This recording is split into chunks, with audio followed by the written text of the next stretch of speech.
Hello, everyone, and welcome back to Let's Write an Adventure, our ongoing live stream where we are creating a completely custom campaign in real time so that you can see all of the thoughts and ideas, questions, comments, concerns, and considerations that go into creating a fully rendered, uh, completely homebrew campaign for D&D using my methodology.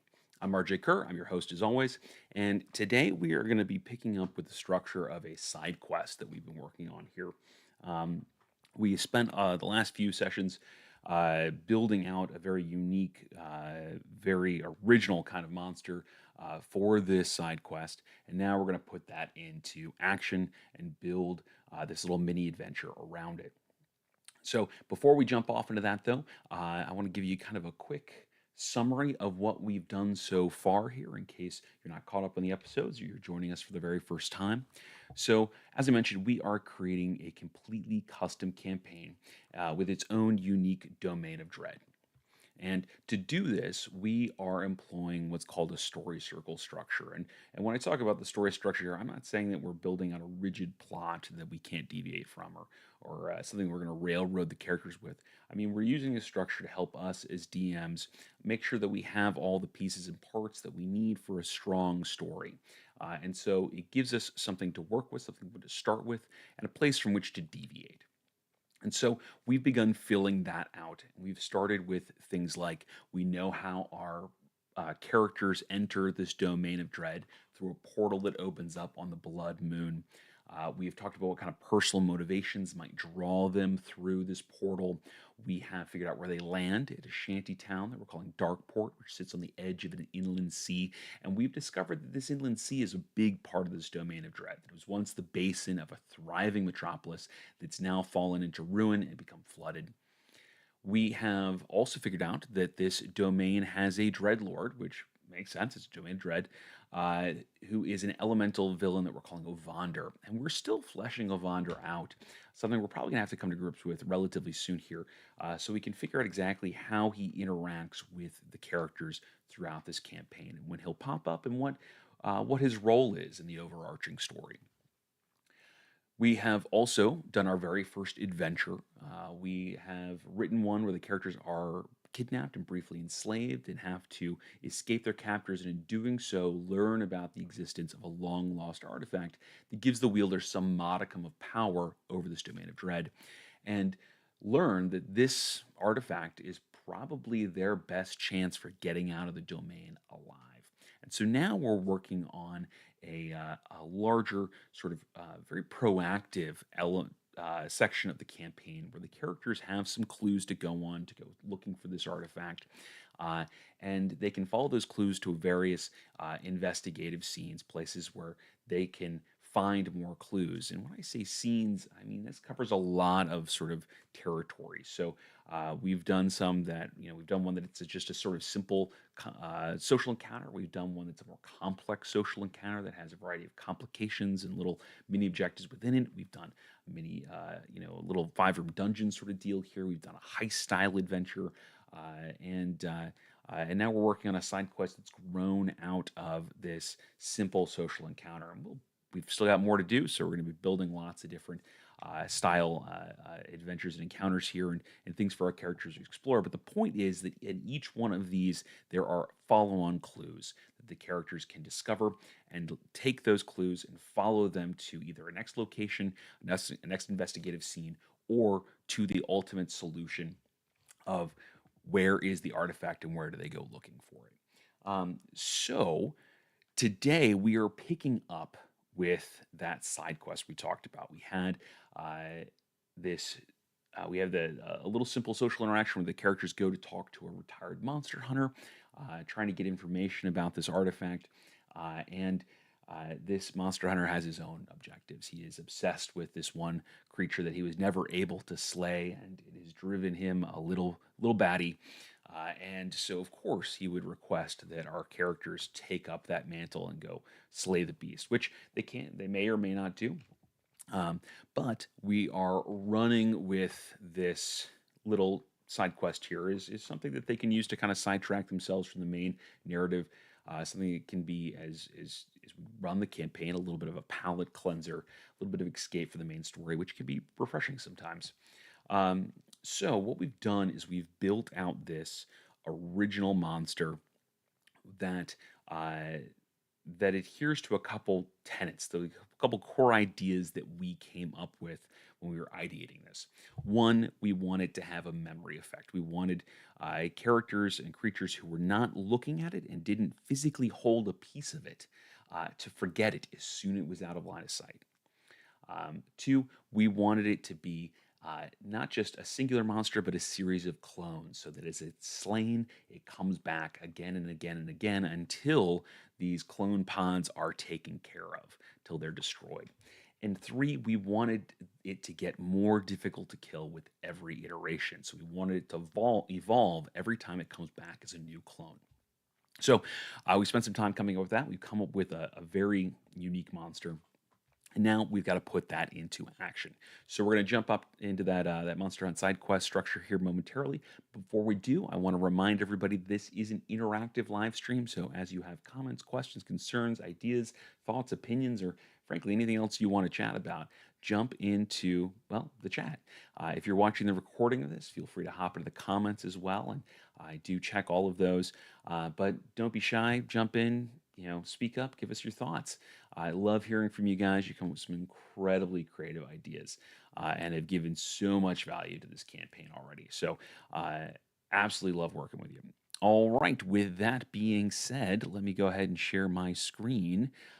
Take a quick look over into the chat. Hello, hi. Good to see you, Mr. Max. Good to see you, Worth. Always fun to have you guys here. So, hopefully, we are ready to jump into our monster hunt.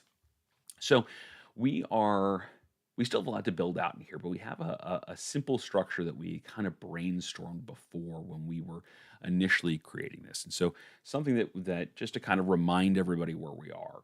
Um, the idea that we wanted to take from this is that we didn't want this to be a very sort of your typical overly straightforward sort of track down a creature and slay it sort of deal where you have a couple maybe a couple survival checks as the characters go off into the woods and then they find the thing and then they fight it and it's over and it's done.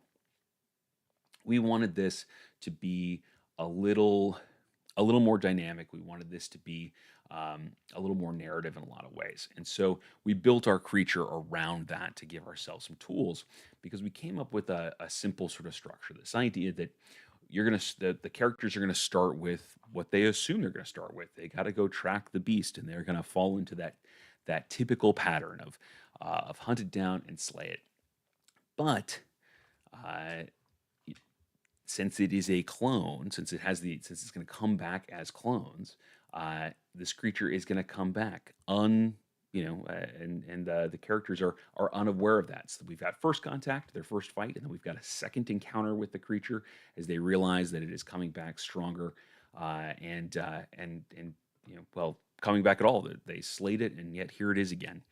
And then we have a third contact where we want to have one more fight before the climax here to kind of build the tension, one more encounter with it. And I say fight, these don't necessarily have to be combat encounters, although knowing players, there's a strong likelihood it's going to lean in that direction. And then a final confrontation where they go to this, where the players go to or the characters rather go to this creature's lair and deal with the clone pods or eggs or however we want to frame this. Um, so we did some brainstorming about that in terms of how tracking the beast will go and how we're going to build that tension. We're going to talk about that a little bit here. Um, First contact should be relatively straightforward. We want to put a few dynamic elements in here to make it a fun fight because we never want to have a boring sort of situation, even if it's a relatively easy one, perhaps even suspiciously easy. We're going to talk about considerations for night and day and that kind of deal. And then we want to build out the second contact here, the secondary encounter that should be more of a surprise and should do some world building for us that should continue into the third encounter.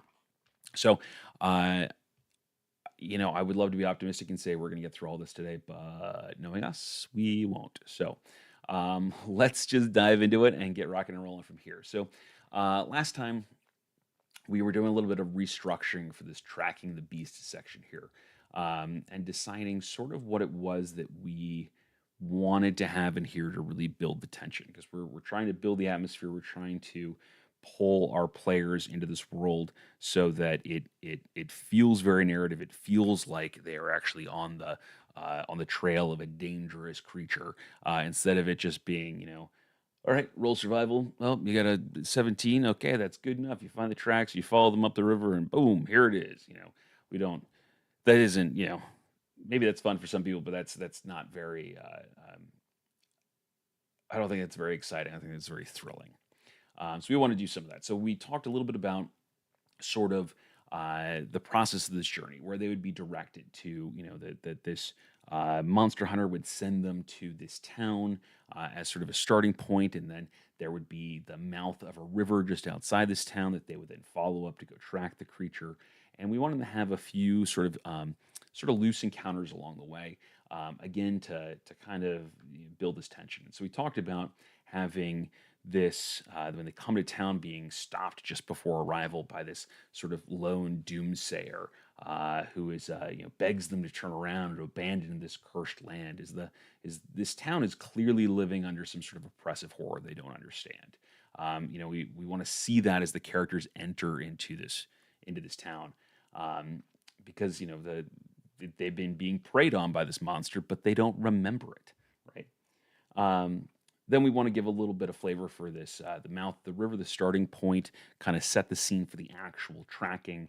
We've got some good ideas for clues. When I say clues, I don't mean this in the normal sense where it's like, you can lead, these will lead from point A to point B. And so really what I should say is these are atmospheric elements. They're contextual details that we can use to build up the tension as the journey continues on and they get closer and closer to the creature. And then just before the encounter with it, we came up with this idea. Well, you guys came up with this idea, if I'm being completely honest here. You guys came up with this idea of having an NPC that appears fleeing from this creature and tattered up. They've clearly been in a bad fight, but when they've stopped, they've had no memory of why they were running or why they're terrified, and try to rationalize the situation, leading to again give a little bit of an air of eeriness to the coming conflict here. So we've done a fair amount for the Track of the Beast here, but I think we can go ahead and smooth that up to kind of get ourselves at a place where this feels pretty clean and then leads into our first contact, our first combat encounter. So let's kind of work through this to give ourselves a good footing here.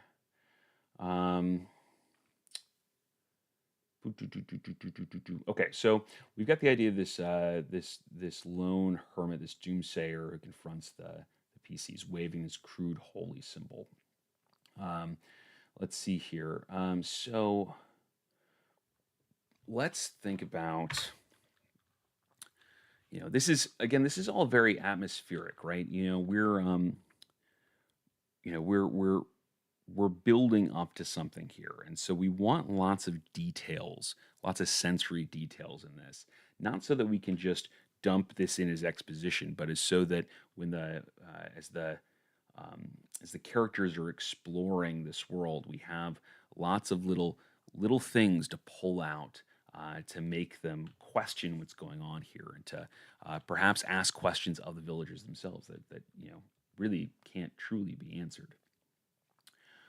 So we said that the town is living under this oppressive horror that they don't understand. We still got windows overlooking the river, boarded up, strange shrines that sprout up along the river's edge, a lone man preaching damnation in the town square. We should probably see. Let's keep this here.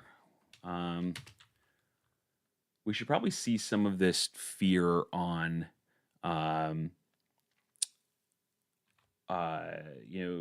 some of this fear on the townsfolk faces, and so this should be etched kind of on the people here. I think it looks like we've got another comment in the chat here. Spider Puddle, can I ask an opinion on an encounter I'm trying to plan? No worries if the point of this video is not for that. Absolutely, you can. I mean, this is this streams are pretty loosely about building. Well, it's about building campaigns, but we touch on all kinds of elements here. So if you've got some questions that are kind of specific to a particular encounter you're working on or a particular campaign you're working on, please feel free. Happy to give you my input on that. While you're typing that out, looks like we've got Orth who has, let's see here, it says some claw marks on the riverside houses, mysterious tracks. Yeah, yeah. The the claw marks in particular are, I think, um, a really good touch.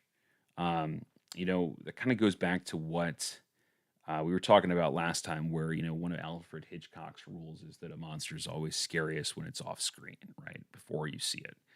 And what we should we should see some of the effects of this.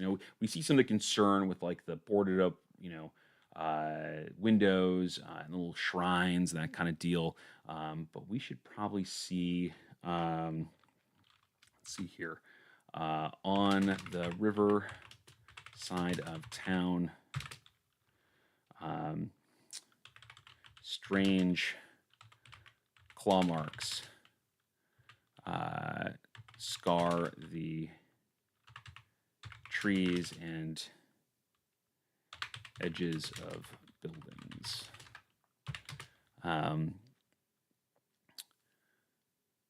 The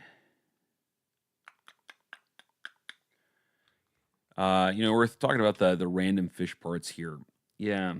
Um, I know we've had that going down here so far. And I've begun questioning that. So, because if it's hunting people, right, is it also eating fish?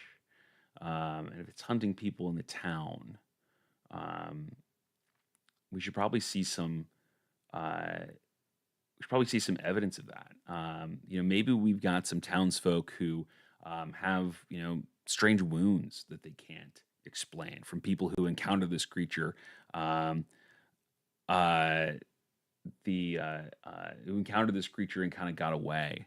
Um, and I know I'm skipping over a couple of comments here, and I will come back to them, I promise. But yeah, the idea of worth saying, I thought some of its prey was animals. Yeah, we talked about that, and I agree. You know, at, I agreed at the time and I'm trying to decide if that makes sense still, considering the nature of this creature. I'm not saying it's not. I'm just saying that's one of the things that I'm kind of chewing on, considering the changes that we've made in this thing. So we may decide we want it to prey on animals and fish as well, or we may decide that it only eats people now. Um, that's that is something to consider when we're putting in these clues here. So while we chew on that, looks like Spider Puddle's got his question here, or their question here. I don't want to assign gender to anybody. Let's see here. I have 5 level 3s, and I want to run an encounter like the show from. So a combination of zombies spawning while the players try to solve puzzles to escape. How do I balance the number of zombies? Okay, yeah, that's a really good question. So what you can do is have them come in waves. Um, and the guidance from things like the DMG for the 2014 DMG is to treat each wave like it's a separate combat encounter, right? And so you are balancing each wave for those characters, knowing that you're going to have wave after wave after wave, and they're going to have little bit of very little time to recover in between. So one of the things that I would recommend for that is to make each of those waves, for the most part, make them low difficulty encounters here. Because you're going to stack them on top of each other. You're going to deplete resources as we go. And maybe they build up to a climax of a medium difficulty encounter for that. But but that's going to depend on the number of waves and how much stress you're going to put on the characters while they're doing this. Um, that said, one of the nice things about um, doing a wave structure like that, where effectively you've got some zombies that spawn right away, that kind of claw their way out of the dirt right away, and then a round or two later, more of them show up, and is that you can really kind of massage those numbers on the other side of the DM screen so that if the encounter is too easy, you can add more zombies. If the encounter is too hard, you can pull some zombies back. Um, but as a base starting point, what I would do is I would figure out how many waves I want. And if I don't know how many waves I want, if this is just going to keep coming until they solve the puzzle, then I would create a pretty light combat encounter and just repeat that again and again for each and every wave, with them coming out in different places, some close, some far, give some variation in that.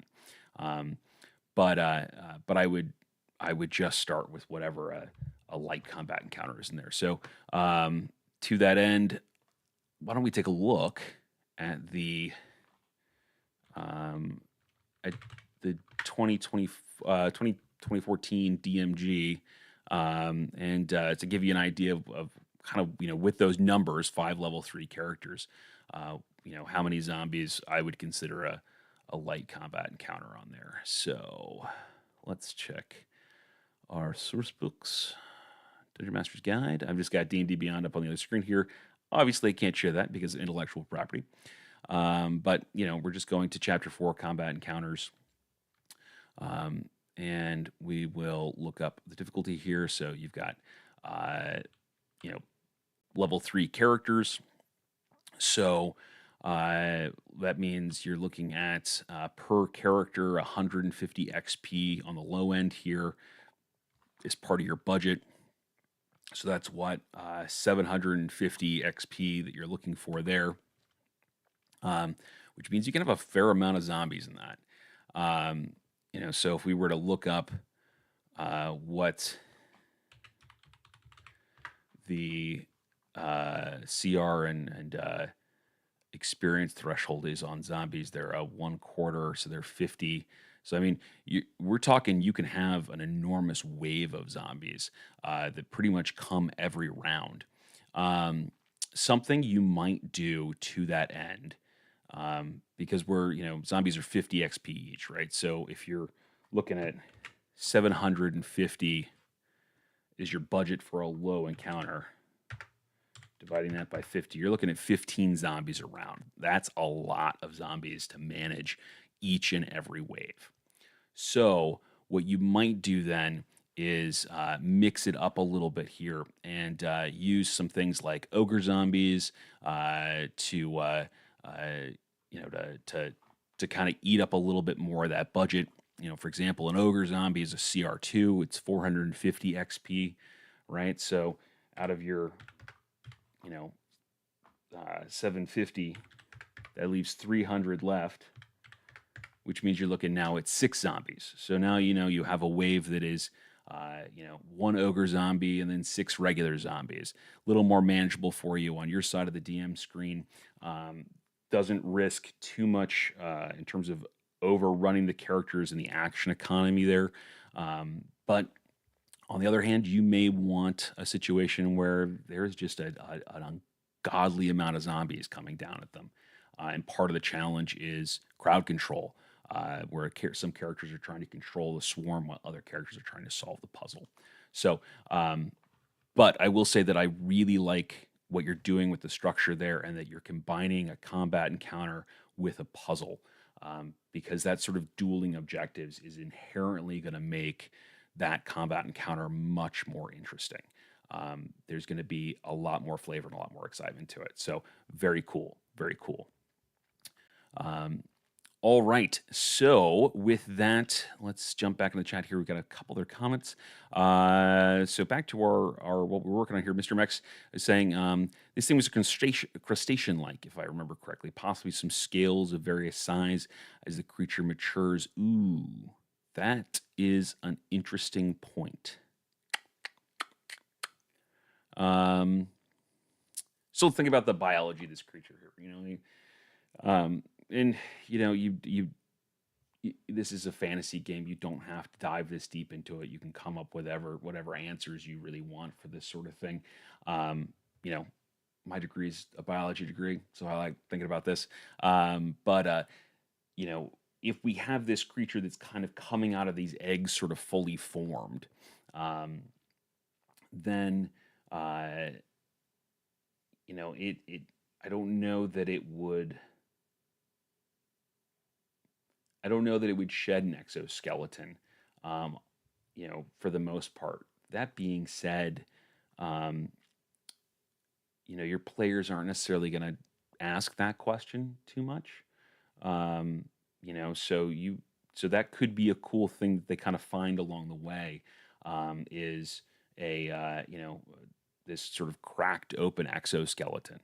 Um, maybe in pieces and parts so that, they don't have a clear idea of what this creature looks like exactly. But they, but we do have some sort of clues here. So let's toss this in. Um, so let's see, exoskeleton question mark. Maybe we want that. Maybe we don't. I guess it's all one word. Okay, cool. Let's see here. Mr. Mex says the size of the scales can easily be dismissed because they don't seem out of the ordinary, maybe, yeah, potentially. Um, yeah, it's something to consider. Uh, Ben, hey, Ben, welcome. Good to see you. And then Orth says, I think at the monster's advantage of people not remembering it, if they didn't have a piece of the animal, don't feel like it should shed. That's a really good point. That's a really good point, Orth. So, yeah, let's take the exoskeleton off the table here. Um, so why don't we do this then? All right. So instead of there being fish parts, um, and maybe instead of there being fish parts, we do have some animal bones, animal carcasses, because maybe this thing is, well, it primarily preys on people. It's looking for bigger game, right?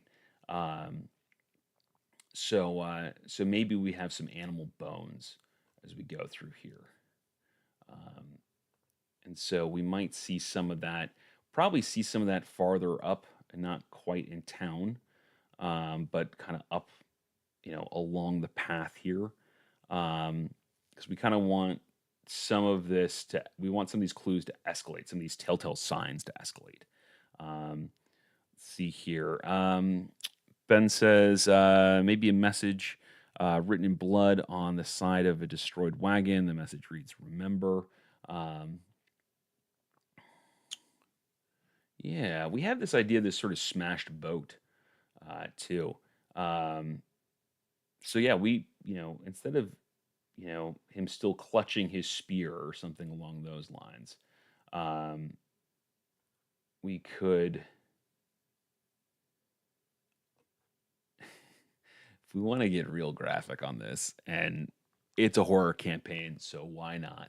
Um, we could say that there's only half of this angler that's left, and it's the upper half, and on the wood of the boat, what remains of it, he has written this, that message, "Remember," in his own blood there. It's kind of trailed off as he died. So maybe we do something like that. So let's say only half of the body remains. I should say only the upper half of the body remains. The angler managed to scrawl, "Remember," in his own blood before perishing. a strange orange blood trail and drag marks lead up the river.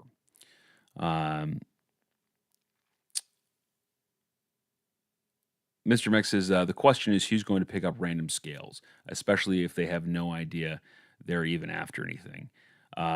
Worth says natural curiosity. Ben Elder says my group for sure. Hoarders, all of them. Yeah. And then Worth says I feel like they would pick up the scales because it shouldn't be on the side of a house.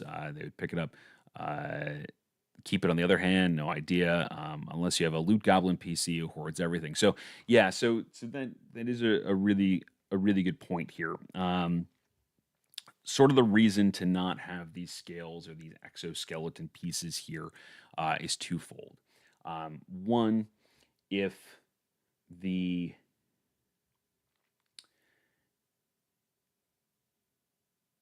I should say, let me back up here. So the argument that's being made here is a human nature kind of one here. And so you are going to have players who just collect stuff. I've got a player in one of my campaigns who legitimately just he just collects pieces of monsters. You know, it's part of his shtick as a character. Uh, and you know, you might lead into that and make that useful for this. But if you have a whole bunch of these pieces lying around for people to collect, the you know the player characters, especially once they're aware that they need to hold a physical piece of this monster to remember it. If we just put those pieces out everywhere, they don't have to earn them. Then we're really neutralizing our memory wipe mechanic here. Um, so, you know, it is one of those things that I would keep. I would keep bits of the creature unavailable until they encounter and slay one iteration of the creature, um, because now they've earned those pieces.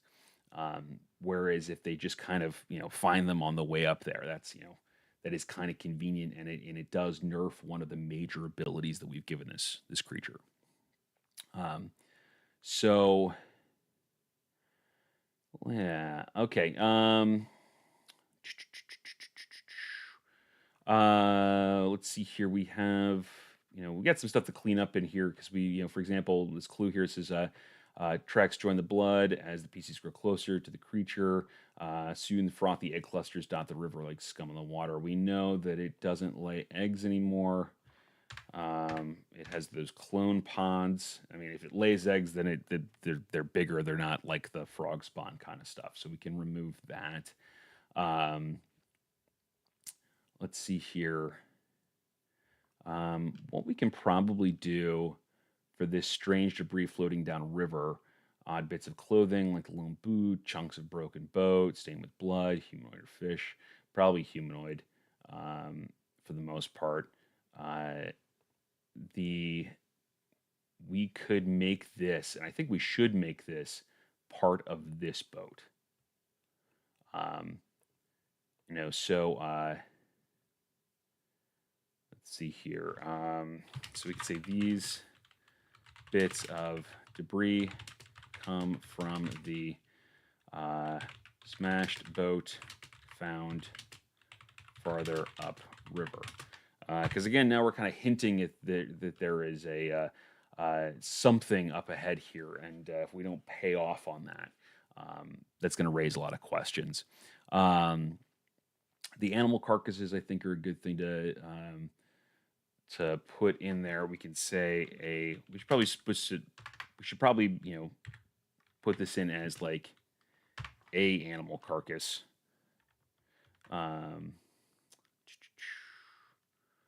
Let's see here. An animal carcass. So we just kind of have the one because we don't need a whole bunch of them from a large animal like an elk or even a bear maybe or something like that. If we make it a bear, it's scarier. Yes, but because we want to have the remains of maybe one of its meals. We don't need a ton of them out here to kind of hit that. Then we've got this encounter with the boat. We've got the blood trail that leads up, and then we've got this final PC. I think this is pretty good. We really just need to set the scene here for the mouth of the river, and eventually we'll clean this up into sort of the talking points that we'll use here. But this is for the most part good enough to run with, so we can start building out some of the rest of this stuff. Um, let's see here. Ben Elder says maybe a clue could be a lack of birds or other background wildlife.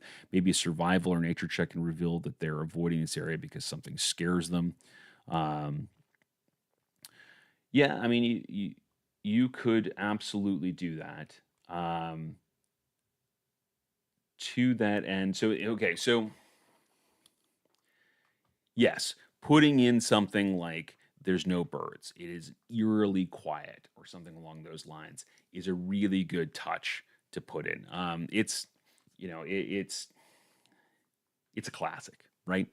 It shows up in a lot of horror stories. Um, what I would say there is, I wouldn't necessarily build in a skill check for that. Um, I would make that um, the I would just make that free information because they're not gaining anything that they probably couldn't guess at with that check. Um, I would save the skill checks for something that they can discover that might give them some useful information. Um, but yeah, nothing wrong with pointing out there that there's no birds, there's no you're not seeing any chipmunks or squirrels or anything like this. Um, that the forest is quiet in a way that many aren't, that most aren't. Nothing wrong with that.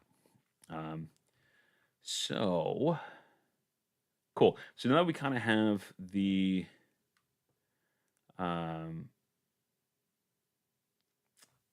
now that we kind of have the basics of our tracking down, um, we can move on to our first contact. And one thing I would point out here is that you'll notice I don't have any skill checks in here to track this creature. Um, there is no checks the characters need to make to do this, because we this is all stuff we want them to find, right?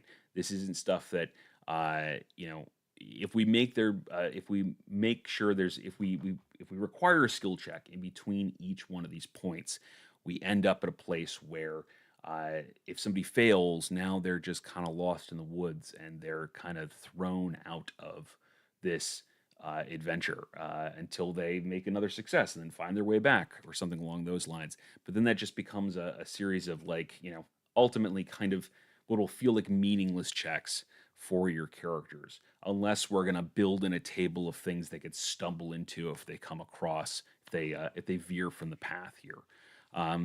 Which, if this was a bigger adventure with more of an exploration focus, I'd say absolutely. But since it's kind of a side quest, I wouldn't necessarily worry about that here. So we're really kind of laying breadcrumbs, excuse me, and letting them follow those as they see fit. So the next thing to kind of tackle here is first contact. We know what the creature is going to be. It's that our Borkara that we have built out here. This bad boy. Now the question is, what are we going to toss into this encounter that makes it more interesting than just you find a monster in a clearing and attack it? Um, you know what what are we going to put in here? And in the same way that Spider Puddle here, added this layered a puzzle on top of a combat encounter to give it some more complexity. There are some things that we could do here to that we could layer in here to give this a little more complexity. Now, that doesn't mean that we need to have a puzzle here or anything along those lines. We just might, maybe we make use of the terrain here and make that an interesting feature of where this creature is found. And then we also talked about the distinction between daylight and night, and when and where this creature could be picked up or found depending on the time of day. So let's let's take a look at what we've got here so far. Um, let's see here. We have nothing under daylight. We talked about night. The PCs encounter the monsters, hunts new prey. A town guard patrolling town walls. The guard is unaware that they're being stalked during the encounter. The guard is terrified, but after they lose all memory of the events. Yeah, we kind of done that bit. I want to do something else because we're doing that with this first encounter here. That's the first clue. And I like it here. I think it's better at the beginning here. And then, of course, they're not going to run into this creature patrolling the town. That defeats the whole purpose of going out and following the forest and following the river and finding all of these these little scene setting elements that we've tossed out there. So let's discard that idea. And let's think about where it would be. We talked about this thing being nocturnal before, and I think that makes a lot of sense that it would be. So it would be out stalking, and yeah, out stalking at night. So I think that makes sense. Hunting new prey. And then the question is, where is it hunkered down in the daylight? Because the obvious choice for that is it's at its lair. But what do we do then if the characters go to the lair and they go, oh, there's all these eggs here. We should just destroy all of them just to be sure. And then they have completely circumvented the whole adventure, which, they could do. Maybe we hide the eggs in there. Maybe they're not obvious. Meaning that they're easy to miss the first time. Or maybe the monster is layering somewhere else. Maybe it doesn't return to this hatching spot very often. Maybe it's like sea turtles where the eggs are kind of laid out somewhere, as where they spawn, they hatch, but they don't. It's not like the creatures live there, right? So maybe we do something along those lines. I think that makes a lot of sense. Or it says, I feel its lair and where it rests are two different places. Yeah, I agree. Its daily rest location would be close to the village since people are its food source. Yeah, I agree with that. I think it would be a different spot as well. So resting. Okay, cool. So with that in mind, this gives us some ideas about what we can do to make this interesting. Oh, Ben, I was thinking perhaps it makes Burrow like a trapdoor spider. Yeah, it might. Ooh, sorry. My arachnophobia just hit hard on that. Trapdoor spiders are the stuff of nightmares. Um, all right. Yeah, I think maybe it does. Maybe it does have this sort of burrow along the riverbank. Let's do that in a burrow along the riverbank.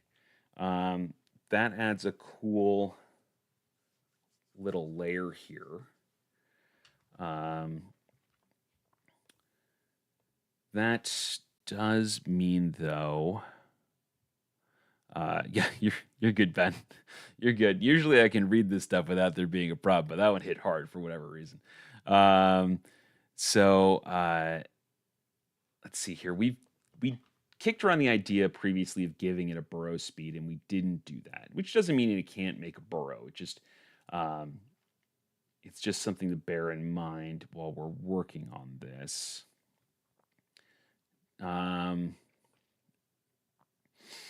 Yeah, so burrow along the riverbank. So that means we can have a burrow there. Probably has a couple entrances and exits, so it can get in and out, that kind of deal. But it's not like an anheg or whatever that is an ankheg that is kind of burrowing under the earth and might spring out during combat.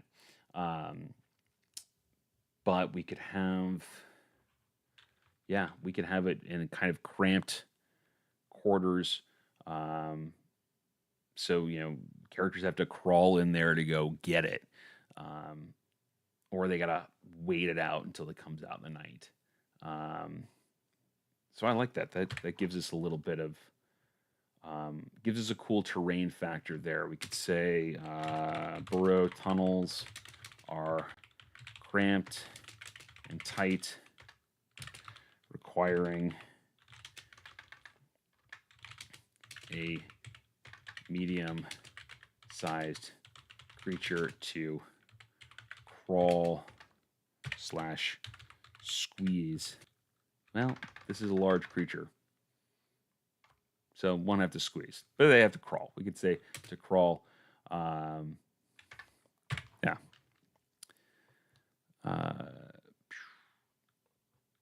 Yeah. Let's see. Christina Burrow along Riverbank, bro. Okay. I would think that there is, you think about where it's hunting prey and what kind of environment that's going to be around and where it might be crossing. Um, I kind of have this image in my mind of the characters come upon it at night, sort of in the moonlight, and it's kind of standing among the rocks that kind of cross this section of rapids in a river, and so this fight or what have you, has to take place in and around this deepish water that's got a strong current to it. And so you've got characters that have to jump over the rocks and they're slippery, and the creature can dive down under the water, and because it has that swimming speed and move around, kind of giving a little bit of hometown advantage here. Um, so maybe hunting prey along rapids and the river. And, I mean, if it's hunting people, maybe it's, they catch it while it's on its way to the village or something along those lines, right? So it doesn't, this doesn't have to be that it's out there hunting deer or something along those lines. It's just it's an interesting spot to encounter this thing, and adds a level of, adds some dynamic elements to our combat encounter that we can kind of outline.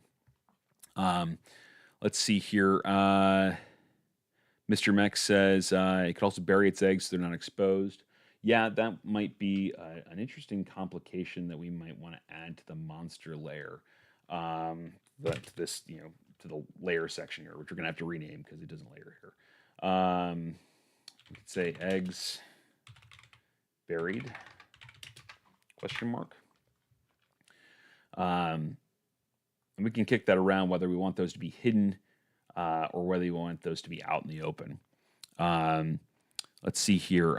Orth says maybe its shell is a natural blending camo with river rock, and since people monsters can't remember it, that helps. Yeah, let's see. Did we give it stealth? Give it survival. We should probably get stealth. We should probably give it stealth.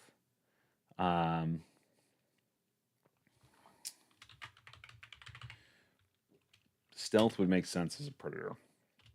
And this is a case where we can do proficiency bonus plus dex, and we could, we could bump it up to make this a little bit easier, or make it a little more stealthy. So we could say something along the lines of, +5 to stealth or what have you. We could functionally put in a trait in here that's something along the lines of, when around the river it has advantage on stealth checks or something along those lines. And there's nothing wrong with that. We just have a lot of traits here, and we don't want that to get lost in the shuffle. So I think for this one here, making it just a simple bonus. Excuse me, long day. Simple bonus to stealth here gives it the advantage that it needs there, and also makes it easier to makes it hunt easier outside of the river. So let's see here. Orth says a night encounter sounds good since most PCs would have set up camp, probably a fire. It draws the monster in since it knows its food is nearby. Yeah, um, they absolutely could do that. Um, that is something to put into the notes here. Um, so yeah, so let's put that in the notes here. I don't know how likely it is that the characters are going to um, set up camp before they find this creature. I think it's more likely that they're either going to go looking for it during the day or they're going to go looking for it at night. Probably dictated by about what time they get there.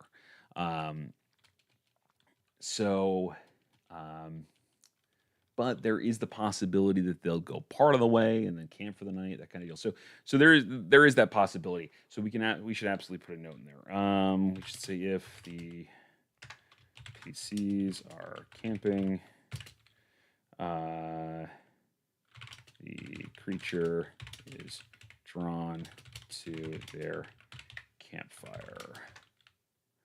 Um, yeah, yeah. Yeah, that makes sense. Then that would be something maybe we list into the tactics too. So definitely something to keep note of here. I like that detail. I do. Because while I don't expect that it will necessarily happen, you know, you're all players. You've all surprised DMs regularly. Um, so, yeah. So that's that would be a good thing for us to note here. The more I think about it, the more I think that's a good thing to include here.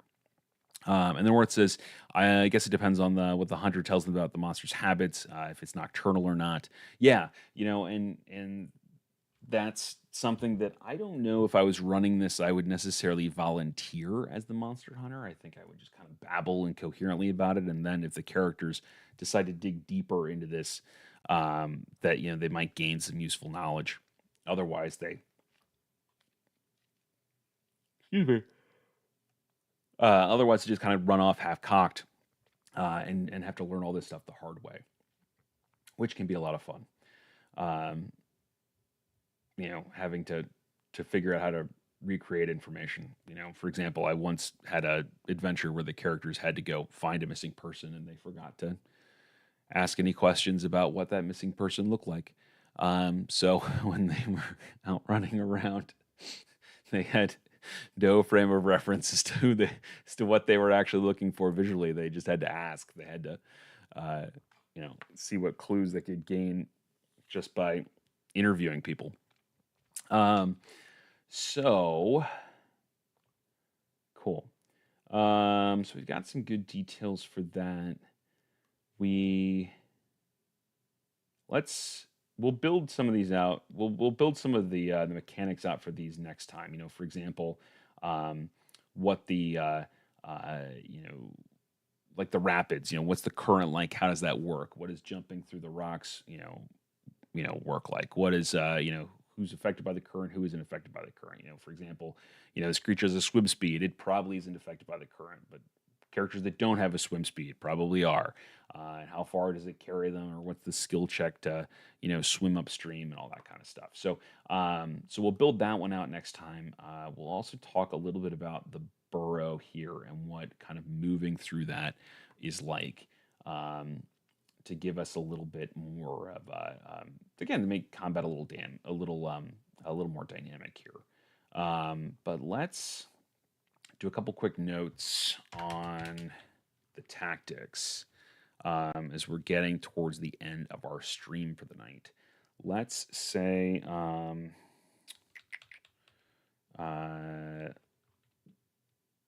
let's say something like TK Monster, flees once, or I should say attempts to flee.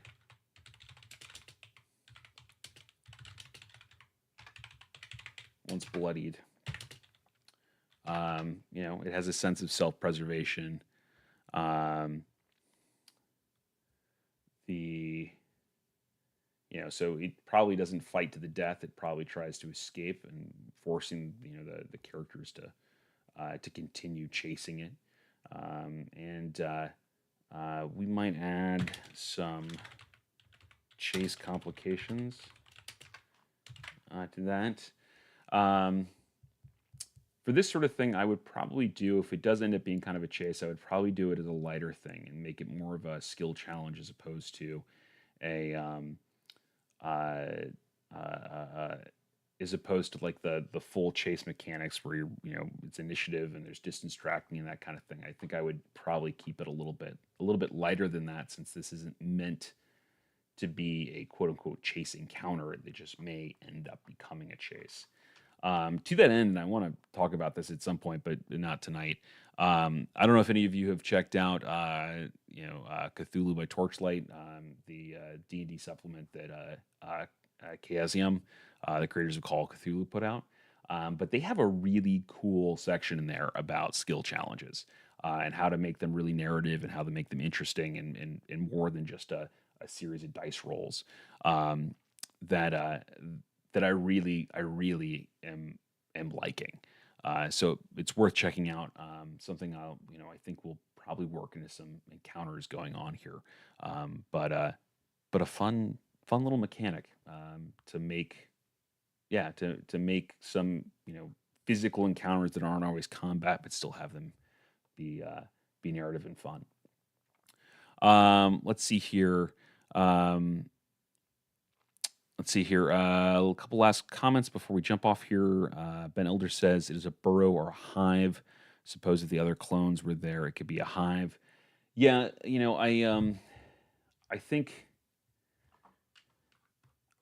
I think we make this one the hive, and then we have it resting somewhere else. Because again, we don't want to end up in a situation where the characters find this thing during the day in its hive. They slay it. They look around and they go, "Oh, there's all these eggs. We should probably destroy them before we move on." Because now they've completed the whole quest in a single encounter, right? And so it kind of loses um, some of its punching power if we do that. So making it an isolated burrow, and then uh, and then finding the creature's hive later on, I think will hit a little bit harder. Cool. All right, then. So I think that we are at a good time to put a pin in this for the evening. So once again, thank you all for joining. Always love the dialogue that we get going on here. Thank you um, to Spider Puddle for jumping in with some questions here and some advice. That is something I'm always happy to do here on this channel because it is all relevant to what we're working on. So seriously, I love when people jump in with that kind of stuff. So thank you so much for participating, and thank you to all of our regulars who are here, Mr. Max Worth, Ben. Always good to have you. So our next stream will be on Monday next week. Same bat time, same bat channel. If you've enjoyed this content, please like and subscribe, leave a comment. All that stuff helps the channel grow, gets more people into the chat here, and we come up with more ideas. We get to explore more options and just have a lot more fun. So thank you again, and I look forward to seeing you all on Monday. Talk to you then. Bye now.